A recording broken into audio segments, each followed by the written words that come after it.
सबको नमस्ते भाई, सबको राम राम, सबका स्वागत। और आज है ट्यूसडे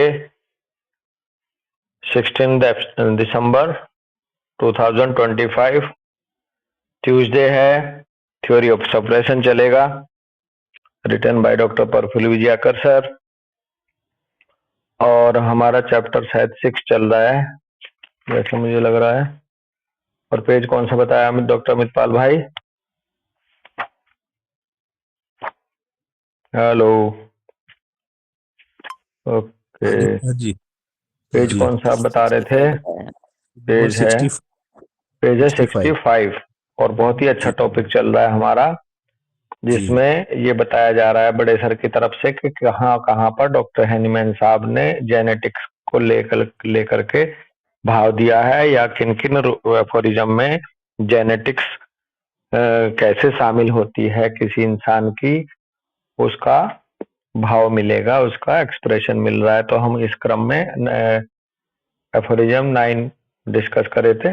इसमें 3 एफोरिज्म में बड़े सर ने दिखा रखा है कि एफोरिज्म 9, एफोरिज्म 7 और एफोरिज्म 15।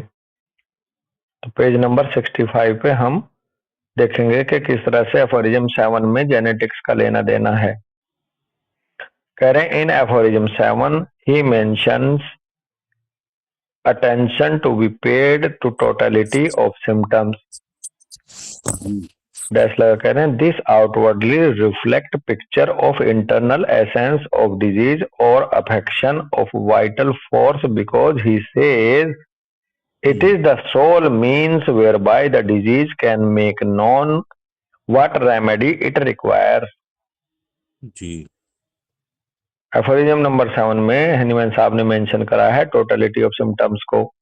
और ये जो टोटलिटी ऑफ सिम्टम्स है, ये आउटवर्डली रिफ्लेक्टेड पिक्चर होती है इंटरनल एसेंस की डिजीज के या अफेक्शन जो आ रहे हैं वाइटल फोर्स पर। क्योंकि बिकॉज ही सेज, क्योंकि उन्होंने कहा कि it is the soul means whereby the disease can make known what remedy it requires. अब चूंकि उन्होंने इस बात को लेकर के कहा हैनीमैन साहब ने कि ये केवल एकमात्र माध्यम ऐसा है, ये टोटलिटी ऑफ सिम्टम्स, जो हमें ये कौन सी मेडिसिन की यहाँ जरूरत पड़ेगी केवल उसको जानने में, उसको ज्ञात करने में मदद करेगा। और कोई माध्यम नहीं है कि कौन सी दवाई आएगी, और कोई तरीका नहीं, केवल यही बताएगा कि कौन सी दवाई आएगी। The only thing that can determine the choice of most appropriate remedy. और यही टोटलिटी ऑफ सिम्टम के एकमात्र ऐसी चीज है जो ये तय करेगी कि choice of most appropriate remedy कौन सी होगी। एंड दस in a word, the totality of symptoms must be principal and only thing the physician has to take note। और इस तरह से जो वर्ड जो है टोटलिटी ऑफ सिम्टम, ये मस्ट बी प्रिंसिपल, ये मुख्य होना चाहिए, और केवल यही चीज होनी चाहिए जिसको फिजिशियन को संज्ञान में लेना होगा या नोट करे। और ये टोटलिटी ऑफ सिम्टम कहाँ से निकल के आती है? ये आती है उसके मेंटल, फिजिकल, जनरल से। और उसको गवर्न कौन करता है? जेनेटिक्स। करें ब्रैकेट में in this aphorism number 7 he has made it employee clear that every individual constitution behaves differently when disease depending upon its makeup in totality, that is mind, body and energy। और अब aphorism 7 में ये एकदम employee clear हो चुका है कि प्रत्येक इंडिविजुअल कॉन्स्टिट्यूशंस जो हैं वो अलग अलग बिहेव करते हैं डिजीज को लेकर के, और ये डिपेंड करता है उनका अपने मेकअप के ऊपर, किस तरह से वो उनका शरीर बना है इन टोटलिटी, यानी कि माइंड, बॉडी और एनर्जी किसकी कैसी है इंडिविजुअली, वो उसके हिसाब से अलग अलग बिहेव करेगा डिजीज को लेकर के या किसी भी घटनाक्रम को लेकर के। जैसा कि अमित पाल भाई आप अक्सर एग्जांपल देते हैं जो अमृतसर का, अमृतसर कहते हैं कि एक फादर हैं, उनके 4 बेटे हैं, फादर की डेथ हो गई तो चारों को अलग अलग तरह के परेशानियों का एक्सप्रेशन आया। टोटलिटी ऑफ सिम्टम्स चारों का अलग अलग बन सकता है उनके इंडिविजुअल डिस्पोजिशन के हिसाब से, कॉन्स्टिट्यूशन के हिसाब से। जी further in aphorism number 15 he talks about dynamics and the organism, body bracket में कह रहे हैं body, having a close relation with each other because the two together constitute a unity. Aphorism number 15 में उन्होंने डायनेमिक्स के बारे में बताया और ऑर्गेनिज्म यानी कि शरीर के बारे में बताया, जो बहुत क्लोज रिलेशन में है एक दूसरे के, और दोनों मिलकर के एक यूनिटी बनाते हैं मैन पर्सन के रूप में। Although in thought our mind separates this unity into two distinct concepts, यद्यपि हम वैचारिक रूप से विचार में माइंड को सेपरेट रखते हैं इस यूनिटी से दो डिस्टिंक्ट कंसेप्ट के रूप में। Thus he envisaged envisaged का मतलब है सामना किया, by his foresight the genetic code concept 200 years back। तो सर कह रहे हैं इस तरह से उन्होंने एनविसेज्ड, देख लो एक बार इसको, मैंने तो इसमें हिंदी में सामना क्या है, सामना उनका सामना हुआ अपनी दूरदृष्टि से। लगभग 200 साल पहले ही डॉक्टर हैनीमैन साहब ने अपनी दूरदृष्टि से, मतलब अपनी फोरसाइट से जेनेटिक्स को समझ लिया था। जेनेटिक्स को एनविसेज्ड का मतलब क्या है? NENVISAGED। भविष्य में संभावित स्थिति के विषय में सोचना, कल्पना करना। एनविसेज है जी, हाँ जी। भविष्य में संभावित स्थिति के विषय में सोचना, कल्पना करना। ओके, स्थिति के बारे में बहुत अच्छा मतलब है। मैं कल्पना कर ली थी 200 साल पहले उन्होंने। ये प्रूफ है, बड़े सर कह रहे हैं ये इस बात को दर्शाता है कि हैनीमैन साहब ने एक जेनेटिक कोड कंसेप्ट को 200 साल पहले ही एक तरह से कल्पना में ले लिया था, या स्थिति के बारे में उन्होंने एक आकलन कर लिया था। As per our science today. हाँ भैया अमित। मतलब कहने का ये भी है कि उस टाइम तक जेनेटिक्स नहीं डेवलप हुई थी, तो इसलिए इसको कल्पना करा, नहीं तो वास्तव में अपनी फोरसाइट से उस चीज को समझ के उन्होंने जेनेटिक्स को समझ ही दिया था। हाँ, जेनेटिक्स के बारे में ही बताया है, क्योंकि उस टाइम ऐसी कोई टर्म नहीं आ पाई थी, तो इसलिए इसको कल्पना कह सकते हैं बस। हाँ हाँ, आकलन शब्द अच्छा रहेगा, आकलन शब्द अच्छा रहेगा, कल्पना से ज्यादा अच्छा आकलन कर लिया था। आकलन तथ्यों के आधार पे किया जाता है और बहुत अच्छी बात है। कह रहे हैं as per our science today we are aware that whether it is our body or structure which is made up of parts, organs and systems and cells, or it is our behavior, attitude, emotions, will, intellect, or whether it is our energy as represented by speed of activities, etc., all arises from our genes or genetic code। Science के हिसाब से अब हम ये सब आज के date में जान चुके हैं कि हमारा शरीर जो बनता है पार्ट्स, ऑर्गन, सिस्टम, सेल से बनता है, हमारा बिहेवियर, एटीट्यूड, इमोशंस के साथ यहाँ जुड़ा है, विल, इंटेलेक्ट, और साथ में our energy as represented by speed of activities. Speed activities से हमारी एनर्जी रिप्रेजेंट होती है। ये सभी के सभी अराइज होती हैं जेनेटिक कोड से या जीन से, ये आज हम जान चुके हैं। अवर जीन और the genetic code which has inherited and acquired its characters expresses itself in the form of proteins synthesized by each and every cell in a general or peculiar cell in particular। हमारा जो gene है, genetic code है, जो कि inherited होता है या acquired होता है अपने कैरेक्टर्स को लेके, वो एक्सप्रेस करता है अपने आप को किस फॉर्म से? प्रोटीन के रूप में। और वो प्रोटीन जो सिंथेसाइज होती हैं हर एक सेल के अंदर, जनरल वे में भी, पिक्यूलियर सेल में भी, पर्टिकुलर रूप में। These are the proteins which give us everything। ये प्रोटीन ही है अमितपाल भाई, जो हमें हर चीज देती है, हमें आकार और हमारा व्यवहार, हमारा स्वभाव। They give us our nature, structure, energy, tolerance and susceptibility depending solely on the miasmatic taint as mentioned in aphorism number 7. Regard being had to the possibility of a miasm and attention paid to necessary circumstances. जी तो basically ये gene ही हैं जो हमें ये सब कुछ के लिए जिम्मेदार है।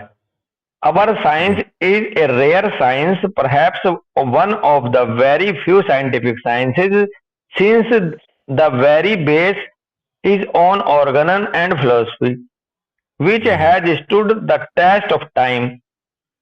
हमारा जो साइंस है, होम्योपैथिक साइंस, ये रेयर साइंस है, यद्यपि one of the very few scientific sciences, चूंकि the very base is on organ and philosophy, क्योंकि इसका ऑर्गन और फिलोसफी पर आधार है, इसलिए ये अपने आप में रेयर साइंस है, पिक्यूलियर है एक तरह से।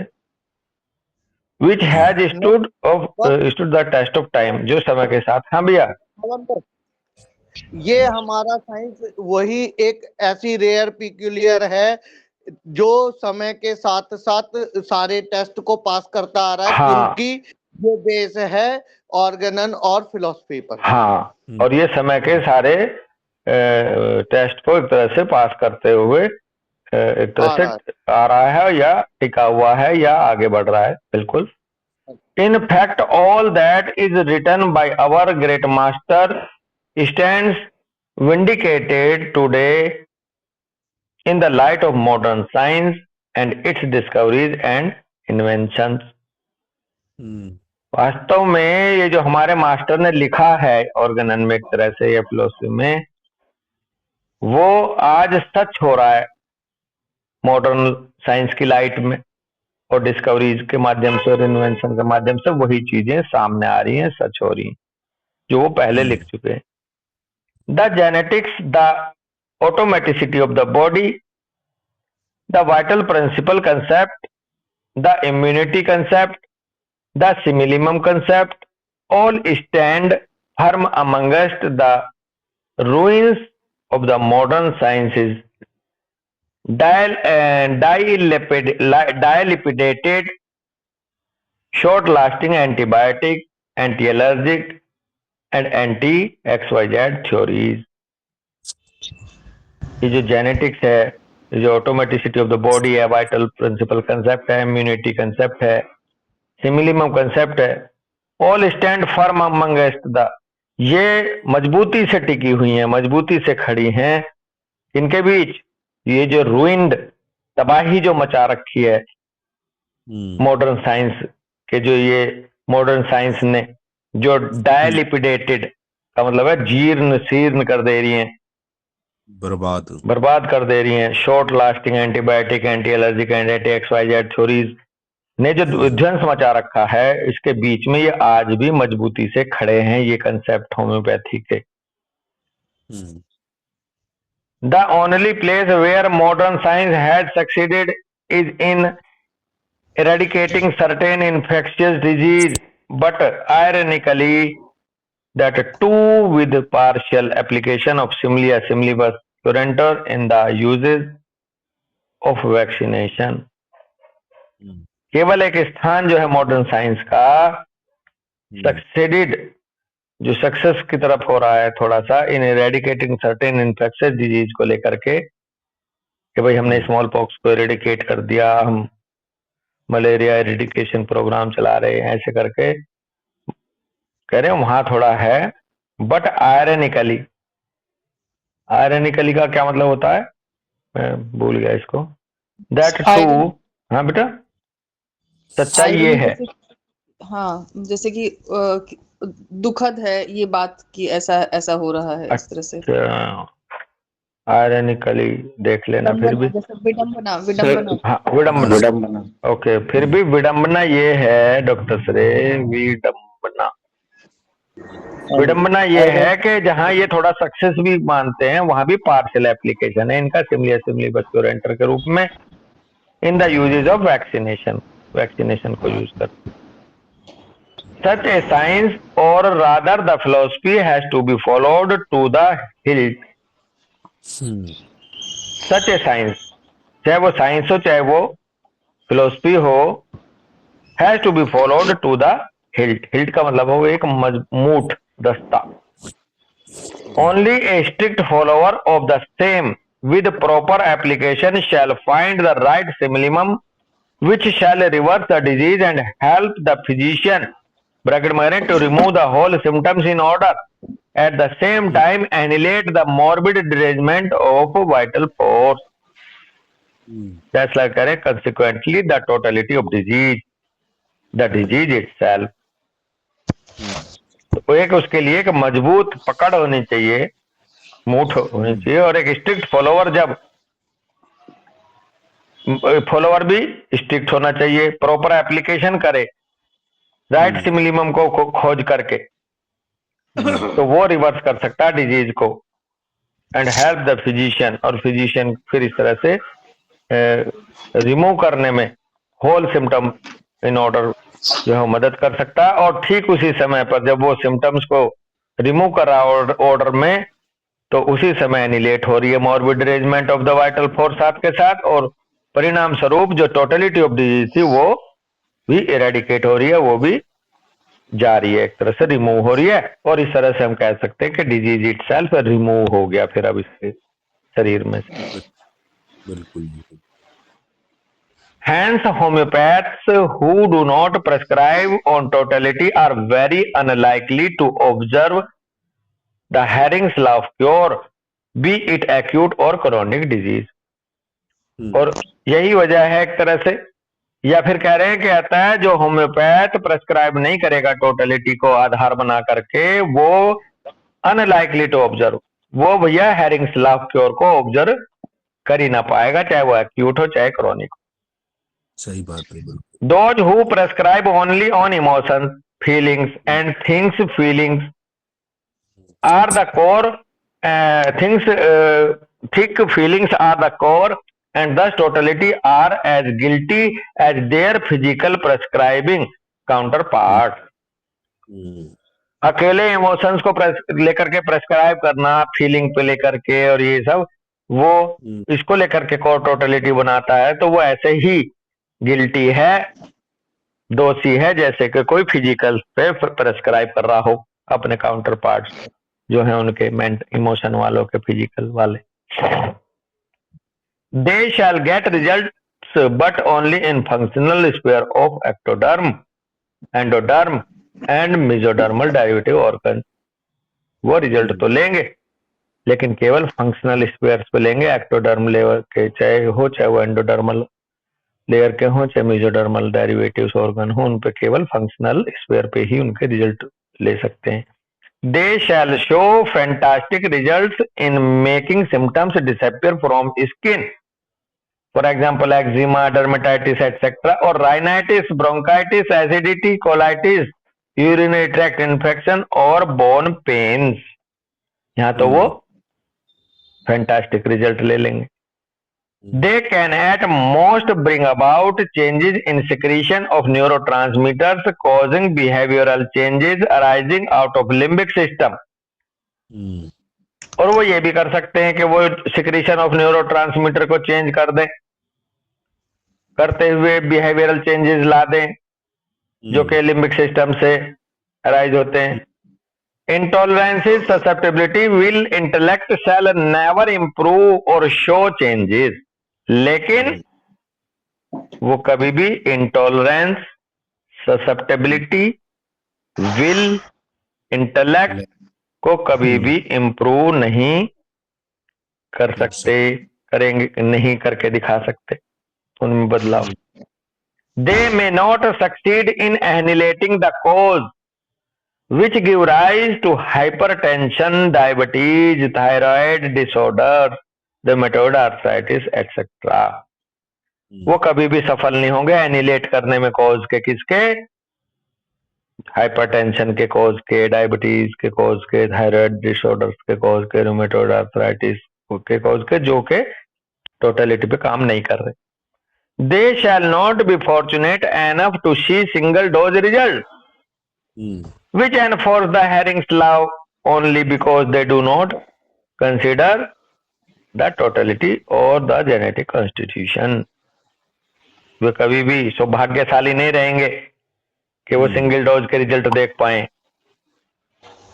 which enforce the Haring's law only, जो केवल और केवल वो हैरिंग्स लॉ को एनफोर्स करती है, क्योंकि उन्होंने कंसीडर नहीं करी टोटलिटी, क्योंकि उन्होंने नहीं कंसीडर करा जेनेटिक कॉन्स्टिट्यूशन। एकमात्र इस मिस्टेक्स की वजह से सिंगल डोज के रिजल्ट भी नहीं मिलेंगे उनको। जैसे वो कह रहे थे ना कि फर्स्ट ईयर का स्टूडेंट है, हाँ फील हो रहा है जैसे कि ये फर्स्ट ईयर के ही डॉक्टर रह जाएंगे। हाँ हाँ, लेवल्स हैं, हम सबके लेवल हैं लाइफ में, सभी के साथ है ये, सभी को जर्नी तय करनी है। जो जहां रुक गया वो वहीं समझे उसी स्टैंड पर खड़ा, और जो चलता जा रहा है वो आगे बढ़ता जा रहा है। इसमें केवल यही अंतर है आगे वालों में और हम में, और हमसे पीछे वालों में। चलते जाओ भैया, पढ़ते जाओ, बढ़ते जाओ। ठीक है साहब, यहाँ तक का टॉपिक पूरा हो रहा है। अगला है essentials of genetic constitutional history taking. क्या क्या आवश्यकता है एक तरह से जेनेटिक कॉन्स्टिट्यूशनल हिस्ट्री टेकिंग में, क्या क्या एसेंशियल्स है, क्या क्या जरूरी है। Genes as we all know is mother of our existence. बड़े सर कह रहे हैं जैसा हम सभी जानते हैं, जीन्स हमारी मदर ऑफ एग्जिस्टेंस है हमारे लिए। Our map of genetic code or genome is responsible for our physical makeup, mental makeup and general makeup। ये जो जीनोम है, जेनेटिक कोड है, यही जिम्मेदार है हमारे फिजिकल मेकअप को लेकर के, हमारे मेंटल मेकअप कैसा होगा इसको लेकर के, जनरल मेकअप हमारा कैसा है इसको लेकर के। All these three arises out of same genetic map और जीनोम। ये तीनों स्वभाव, तीनों प्रेजेंटेशन किसी भी ऑर्गेनिज्म की जेनेटिक मैप या जीनोम से ही अराइज होती हैं। Hence, it is but natural to conclude that looks, features and build of an individual have relation with this nature। और इसीलिए ये बट नेचुरल हो जाता है, जब इसी से निकली है तीनों चीज, तो फिर कंक्लूड करना है हम उसको, उसकी लुक्स को, पेशेंट के, ऑर्गेनिज्म के फीचर्स को, बिल्ट को, किसी भी इंडिविजुअल की, और रिलेशन में उसके नेचर के यानी कि डिस्पोजिशन के। इट इज इम्पोर्टेंट है भैया। केस टेकिंग में फिजिकल सिम्टम भी लिए जाते हैं, मेंटल सिम्टम भी लिए जाते हैं और जनरल। हाँ, और फिर उसको जोड़ते हैं उसके नेचर यानी कि स्वभाव से, यानी कि डिस्पोजिशन से। इट इज इम्पोर्टेंट भैया अमित, इसीलिए मेडिसिन जेनेटिक लेवल तक काम करती है जी। हाँ, तभी कर पाती है भैया। बिल्कुल। It is important for a homeopath to be keen observer so that he can decode the physique to know the nature of a person। इसीलिए एक होम्योपैथ को कीन ऑब्जर्वर होना चाहिए कि वो डिकोड कर सके, फिजिक टू नो, फिजिक को डिकोड कर सकते हैं जानने के लिए कि नेचर की, वो पर्सन की नेचर कैसी है।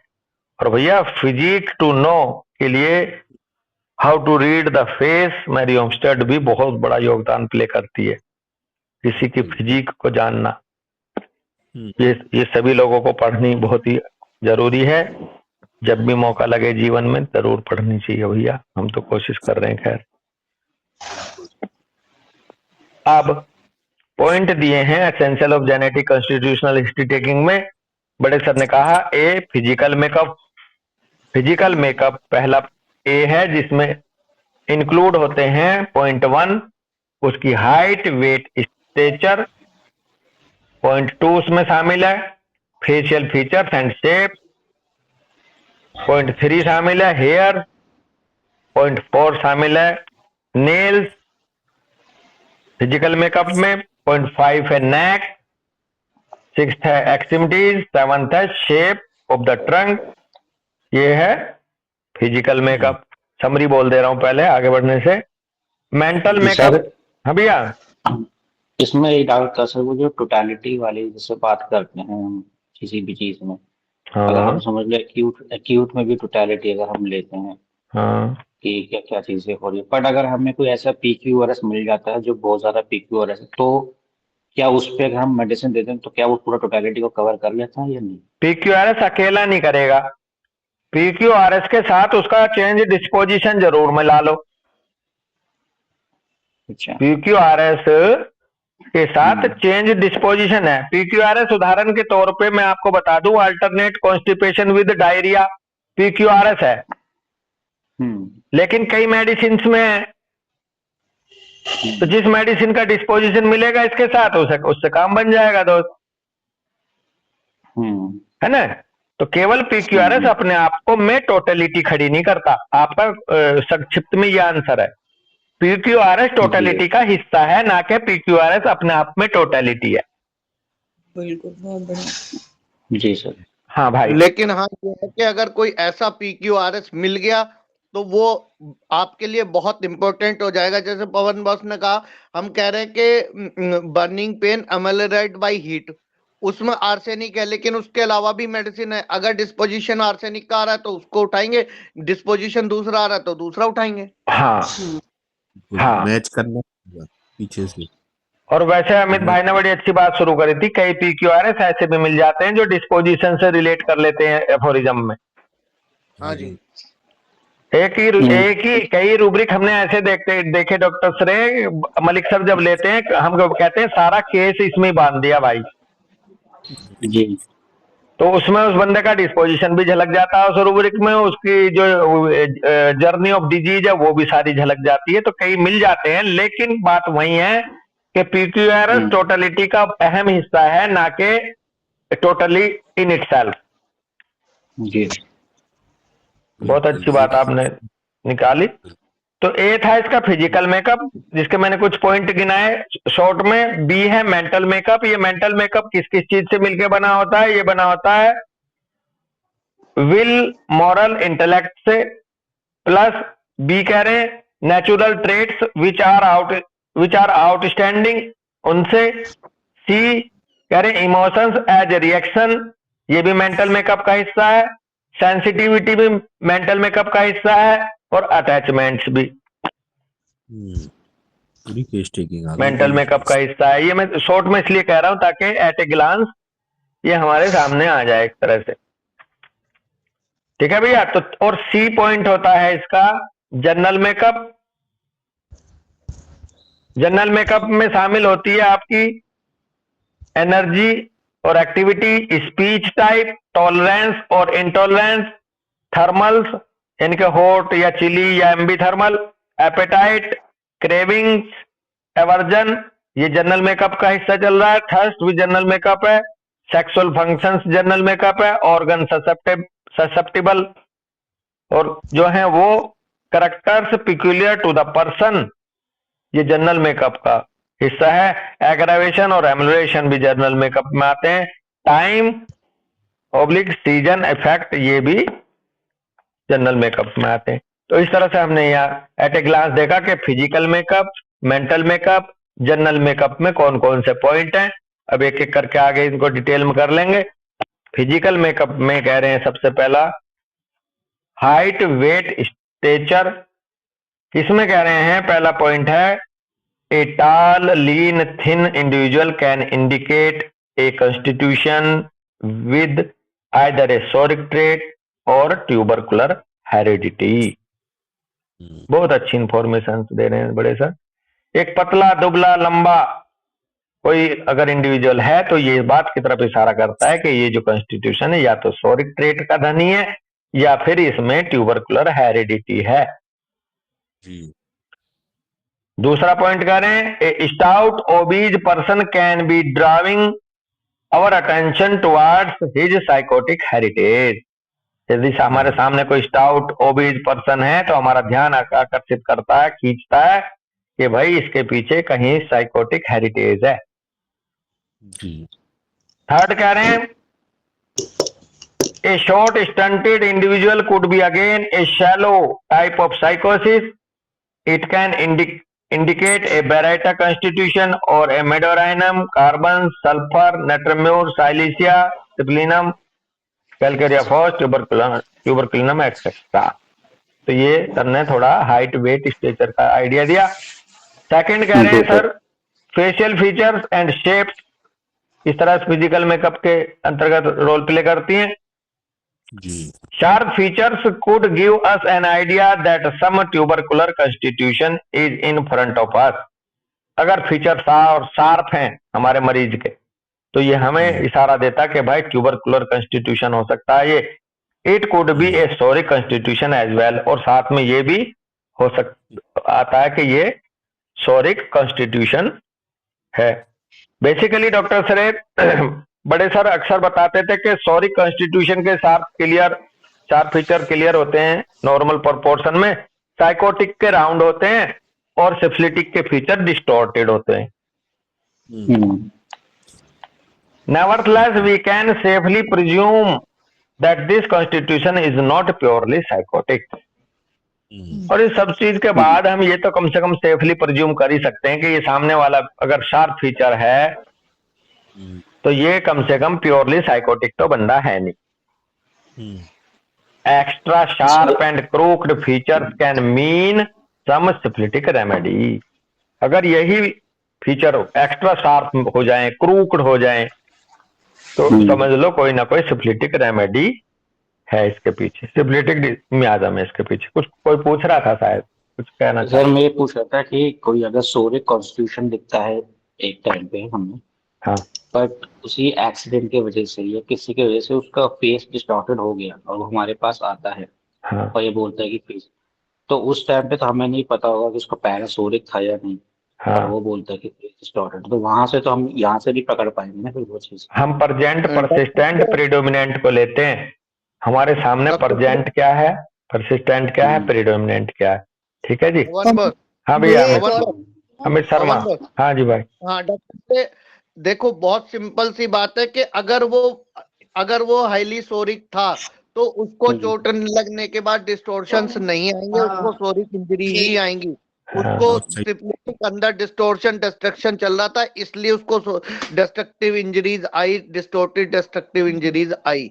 ये एक्सीडेंट ने बता दिया। एक्सीडेंट वाला सिचुएशन और मियाज्म रिएक्शन तय करेगी। रिएक्शन क्या है मियाज्म। हाँ, इसमें मैं 2 पॉइंट रखना चाह रहा था। बेसिकली बात पूरी हो जाती तो मजा आता। और भी एक्चुअल में पहली बात तो यही थी कि हम परजेंट प्रीडोमिनेंट परसिस्टेंट को डील करते हैं जो हमारे सामने, अगर इस समय हमारे सामने वो डिस्टोर्टेड फेस लेकर के आ रहा है तो हम इसको सिफिलिटिक मानेंगे, एक बात। दूसरी बात यह है कि कोई भी ऐसा इंडिविजुअल नहीं है जिसमें सोरा से शुरुआत ना होती हो। आपको मोस्ट सिफिलिटिक पर्सन भी जब वो पैदा होता है तो पहले डिस्टोर्शन आने से पहले वो होता सोरिक ही है। बड़े सर बोलते थे, दीदार सर बोलते हैं कि हर चीज की शुरुआत सबसे पहले सोरा ही डिस्टर्ब होगा। अब यदि सोरा डिस्टर्ब होने के बाद उसके अंदर सिफिलिस प्रीडोमिनेंट है तो वो सोरा कूदेगा सिफिलिस में जाकर के। अगर वो साइकोटिक ट्रेट का धनी है दोस्त श्रेय, तो सोरा तो डिस्टर्ब उसका भी होगा लेकिन वो कूद जाएगा साइकोसिस में। तो एक्सीडेंट होने के बाद, एक्सीडेंट तो होता है एक तरह से सोरा स्टेट में, मान लो बच्चे के जब पैदा हुआ, बच्चे सारे सोरे क्यों लगते हैं, चाहे वो कितने ही खतरनाक जानवर का बच्चा हो, शुरू में क्यों वो प्यारा प्यारा लगता है। तो बेसिकली सोरा तो बैकग्राउंड में सबके है। एक बात, सोरा से कहानी शुरू होती है।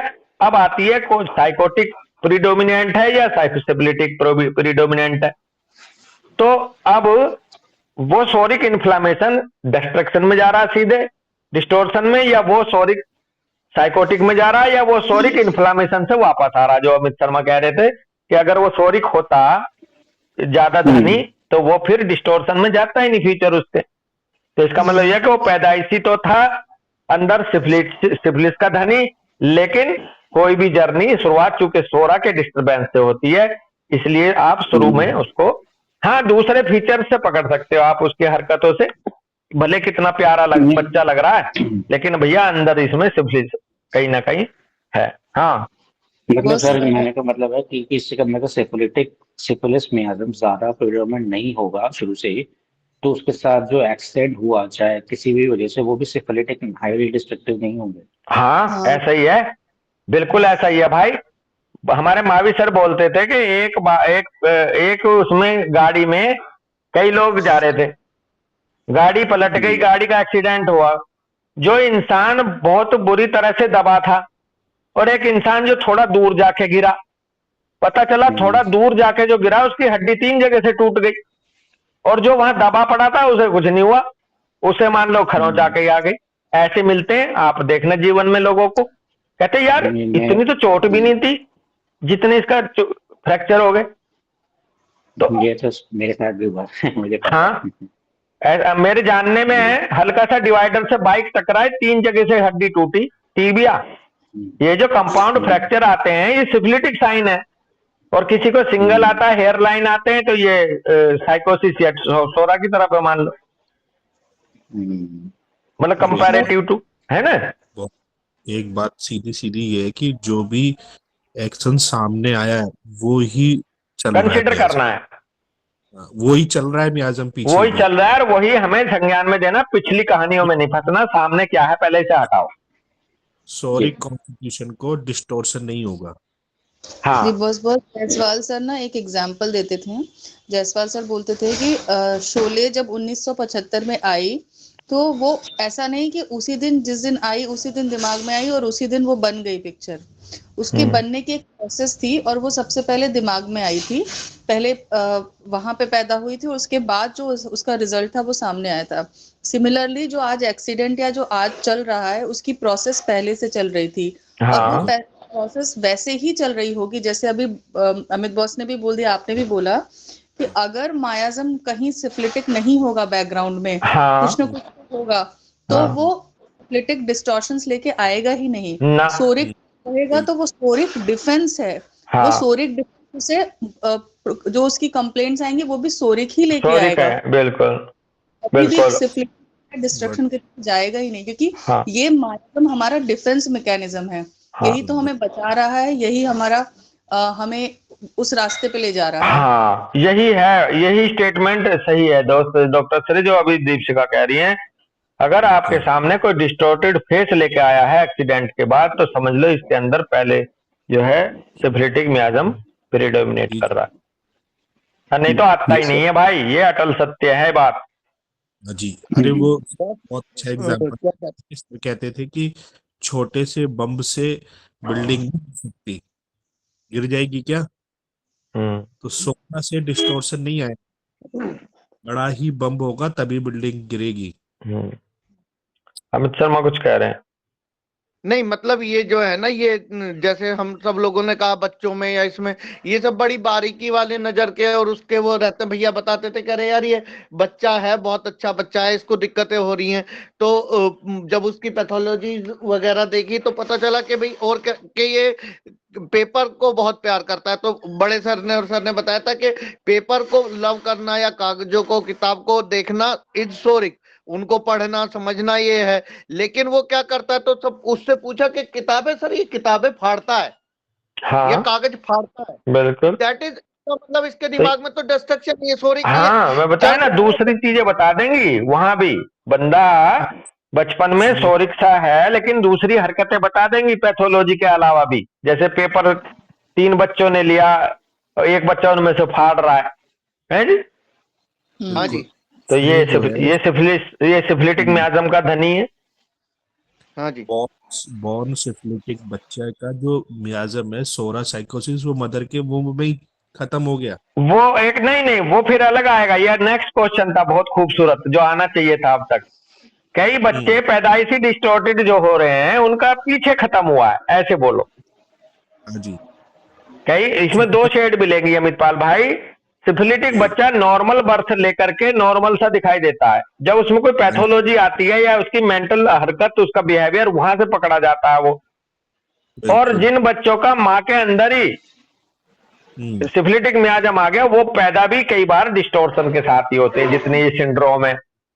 बिल्कुल हाँ जी। हाँ सिंड्रोम जो लेके हाँ, तो उसका आंसर ये था, मैं सोच रहा था कि इस तरह की तरफ से बात आएगी कि भैया कई बच्चे तो पैदाइशी ही आड़े टेढ़े और विकृत फेस वाले पैदा होते हैं, तो उनका सोरा कहाँ चला गया। तो उनका सोरा भैया वो माँ के अंदर डिस्टर्ब हो गया था ना। डिस्टर्ब हुआ था डॉक्टर श्रेय। जी सर। बहुत ही खूबसूरत बात है। तीसरा पॉइंट है इसमें बस। हेलो। हाँ जी, बस जैसे आजकल सारे सिजेरियन ही होते हैं तो वो भी तो सिफिलिटिक ही है। हाँ, तो जी। बेटा सिजेरियन जो हो रहे हैं वो इधर आके दुनिया में सिफिलिटिक डाला हमने, ना कि माँ के पेट में से डाला। थोड़ा बहुत लर्किंग जरूर थी। इधर से जो बच्चे सिजेरियन पैदा होते हैं और वो अपेरेंटली नॉर्मल दिखते हैं, फीचर्स भी नॉर्मल दिखते हैं, खूबसूरत ऐसे दिखते हैं हिस्टोरिकली, लेकिन जब वो बीमार होते हैं कभी आगे चल के, अगर उनको थोड़ी सर्दी लगी तो सीधे लंग कोलैप्स की तरफ बढ़ते हैं।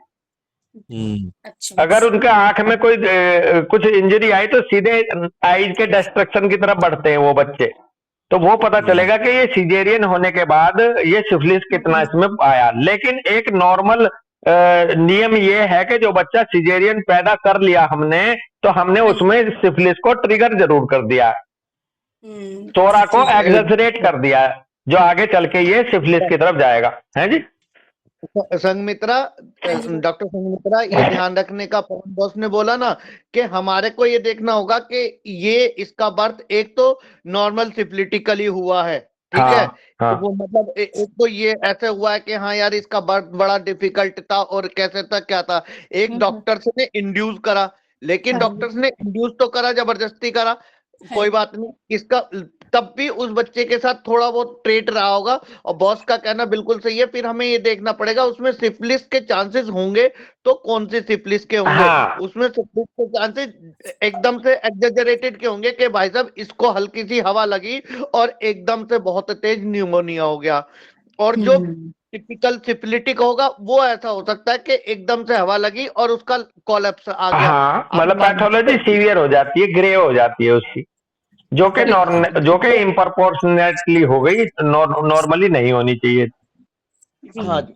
अभी देखो ना, अब जब आज के टाइम पे सिजेरियन हो रहे और पहले नॉर्मल होते थे, तो आज के बच्चे कर रहे फ्री फायर खेल रहे और हाँ, जवान हाँ, बच्चे खेलते हाँ, है ना। हाँ, तो नॉर्मल है, कोई हाँ। पैथोलॉजी नहीं, लेकिन खेल क्या रहा है, फायर। एक तो बस हाँ, एक और चीज है, आप देखिए जैसे सिफिलिटिक हो रहे हैं, इंड्यूस करा रहे हैं, चाहे जो भी है, लेकिन अल्टीमेटली उन्हें बॉर्न वैसे ही होना था। इसका रीजन क्या है? पूरी दुनिया जो है ना वो भी सिफिलिस की तरफ जा रही है। सर लोग हमेशा बोलते थे ना कि वर्ल्ड का भी एक मायाजम होता है, तो हाँ, हमारे वर्ल्ड का मायाजम भी सिफिलिस की तरफ जा रहा है। तो हाँ, जब ये मायाजम है तो ये भी उन बच्चों में किसी न किसी फॉर्म में आएगा। बिल्कुल। माध्यम जरूर शायद वो गायनेकोलॉजिस्ट, वो डॉक्टर्स बन रहे हैं जो हाँ, सिजेरियन करा रहे हैं, हाँ, लेकिन एनर्जी इधर ही अट्रैक्ट हो रही थी उसकी पीछे से। उन बच्चों को वैसे ही पैदा होना है, वही उनका जो बोलते हैं हम लोग डेस्टिनी या वो है। हाँ, अब ये इंटेंसिटी ऑफ सिफिलिस जरूर अलग आ जाएगी। कई बच्चों का अगर माँ के पेट में भी सोरा डिस्टर्ब होकर सिफिलिटिक उसमें आ गई और पैदा भी सिजेरियन हुआ, तो वो देखो कितना इंटेंसिफाइड होगा। वो बच्चा पेट में तो नॉर्मल था लेकिन सिजेरियन हुआ, ये कितना इंटेंसिटी के साथ सिफिलिस वाला होगा। ये अलग अलग थोड़े से वेरिएशंस ऐसे जरूर मिलेंगे, सभी एक ही रूल को फॉलो नहीं करेंगे। जिस बच्चे के माँ के अंदर ही सिफिलिस था, फैमिली में सिफिलिस है और वो भी सिजेरियन से भी पैदा हुआ, तो ये तो एक्सट्रीम सेंसिटिव होगा फिर सिफिलिस को लेकर के।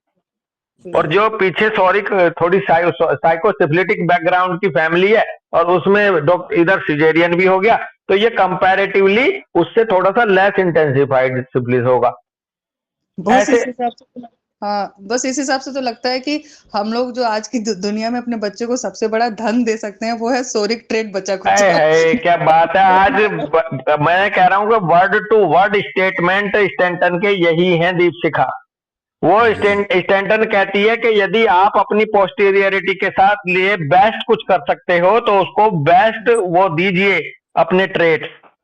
अच्छा, हाँ, बिल्कुल यही है। आप इसके अलावा कुछ भी नहीं दे सकते या ना देने की ऐसी कोई चीज है सिवाय आप अपने बच्चों को नोबल टैलेंट इनहेरिट करिए। मैं लाइन पढ़ दे रहा हूं। There can be no motive more honourable in man than the desire to transmit to his offsprings great and noble qualities and this result can be obtained only by leading an honorable and noble life। और ये आप तभी दे पाओगे जब आप खुद एक honourable और नोबल लाइफ जियोगे। बिल्कुल। तो इससे बड़ा कुछ नहीं है जो नोबल क्वालिटीज और ग्रेट क्वालिटीज आप ट्रांसमिट करो, बस इससे बड़ा धन कुछ नहीं। और आपने बोल दिया दीपशिखा। हाँ भैया अमित।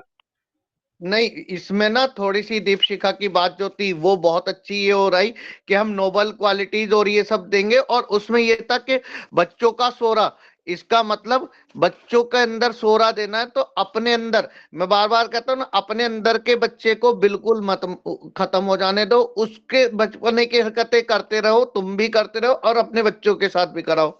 हाँ, अपने बिल्कुल अपने अंदर के सोरा को बिल्कुल साइकोटिकली या बिल्कुल उसमें मत लेके जाओ। थोड़ा बहुत अपने अंदर की मौज मस्ती, अपने अंदर की जो है वो चीजें करते रहो। हाँ, ये भी है रमित भाई। और वो बचेगा कैसे? वो बचेगा आपको जीवन शैली सही रखने से। आप अगर अपने डाइट एंड रेजिमेंट को, अपने रहन सहन को, अपने एक्सरसाइज को, जीवन की अगर ठीक रखोगे तभी तो ठीक रहोगे। अब मैं कर तो रहा हूँ दुनिया भर के ऐप, और मैं कहूँ कि मैं अपने अंदर बच्चा बचा के रखूंगा तो सिफिलिटिक बच्चा बन के रह जाएगा मेरे अंदर फिर वो। तो इसलिए भाई आपके जीवन की जो क्वालिटी है वो नोबल होनी चाहिए, वो ऑनरेबल होनी चाहिए, तभी आप आगे ट्रेट को ट्रांसमिट कर सकते हो। क्योंकि ये कॉन्शियसनेस का पार्ट नहीं है, ये सब कॉन्शियसली गवर्न होता है। इसलिए आप दिमाग में सोच के काम नहीं चलेगा, आपको जीवन शैली ऐसी रखनी होगी ही। बस वही कह रहे हैं, जीवन शैली ऐसी ही रखनी होगी, वो अंदर से ही आएगी। वो हम खाली ऐसे नहीं कर सकते कि हाँ भाई ये है। दोनों, मैंने फिर वही कहा कि दोनों तरह से करेगा, बहुत स्ट्रिक्ट भी नहीं रहेंगे और बहुत मस्त भी नहीं रहेंगे। हाँ चलो, ये पर्सन टू पर्सन फिर वेरी होंगी चीजें। तो खैर कुल मिला के यहाँ पॉइंट ये कल से डिस्कस करेंगे नेक्स्ट डिस्कशन में। दूसरा फेशियल फीचर्स एंड शेप्स पूरा नहीं हो पाया, तो यहीं रुकते हैं आज 68 पेज पर ही। किसी की कोई क्वेरी है क्या? बच्चे शायद निकल लेते हैं इस समय थोड़े बहुत। चलो यहीं रुकते हैं। सबको नमस्ते, सबको राम राम, सबका धन्यवाद भाई। राम राम। राम राम बोस। राम राम जी, राम राम साहब।